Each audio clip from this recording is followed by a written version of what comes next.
I'm Adriana, and you're watching the channel Spiritual Awakening with Adriana. I already recorded a video on Snow White, and now I will tell you the story about Cinderella and how you can interpret this story in light of your spiritual awakening and in light of your spirituality. The story of Cinderella is a very interesting story if you view it in light of spirituality. I will first tell you the story, even though I do not doubt that you have all heard the story. I will take some of the bits and pieces of the story to make this video quicker. Cinderella is a poor girl. She's locked up far away from the world. Her mother and father are dead, and her stepmother is an evil woman loving her daughters far more than she loves Cinderella.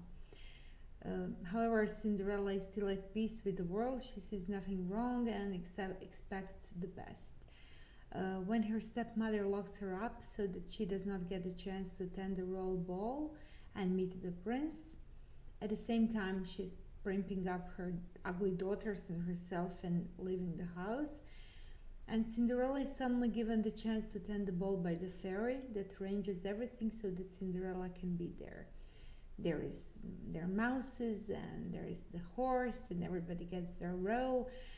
She is transformed in a woman with a beautiful dress and beautiful horse and everything, and she attends the ball.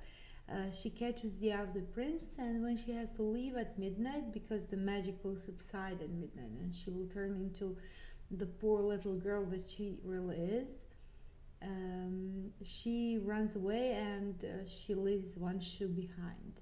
This shoe is the only thing that Prince has to track her down, and he goes on a long journey through all the households in the kingdom. He's having all the girls try this little glass slipper on, and it never fits until he comes to her house, and she's, after a bit of a drama, given the chance to try it on. They live together forever, and all is right in the world. It is a very beautiful story, in fact, and it was my favorite when I was a child. It gave you this opportunity to become something more than you used to be, and to be able to, through the virtue of who you are and what you can bring to the world, you can be given the chance to fulfill that promise. And this story, in fact, has many references to spirituality.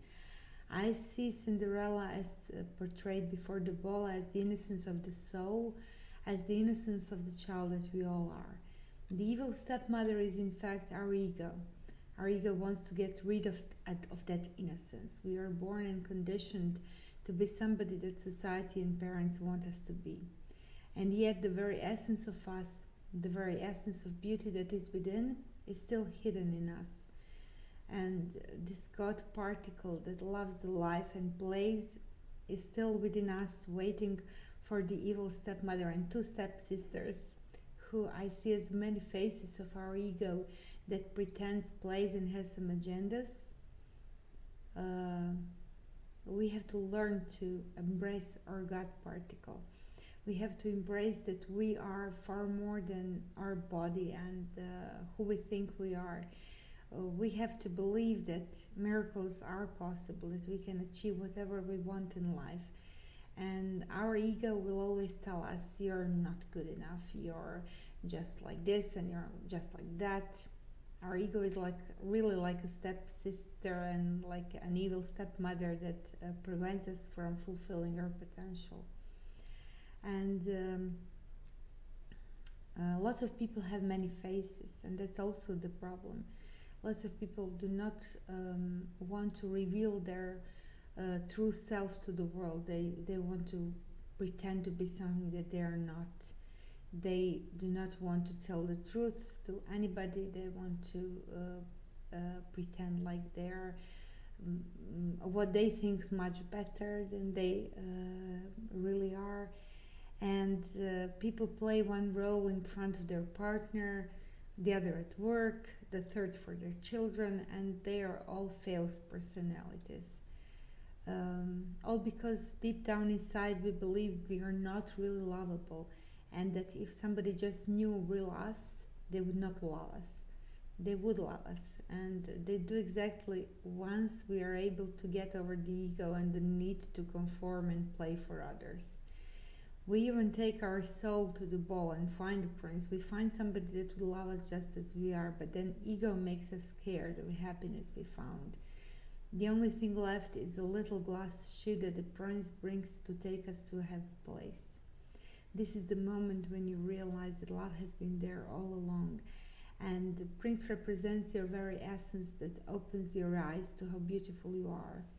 Spiritual awakening is not an easy process, and in that process, your ego will be quite angry at you, and your part of your ego will cut off some toes to fit in the little shoe, but in the end, all will be fine. Your prince is the love you have for yourself and for your life, and all is just in the right place at the right time.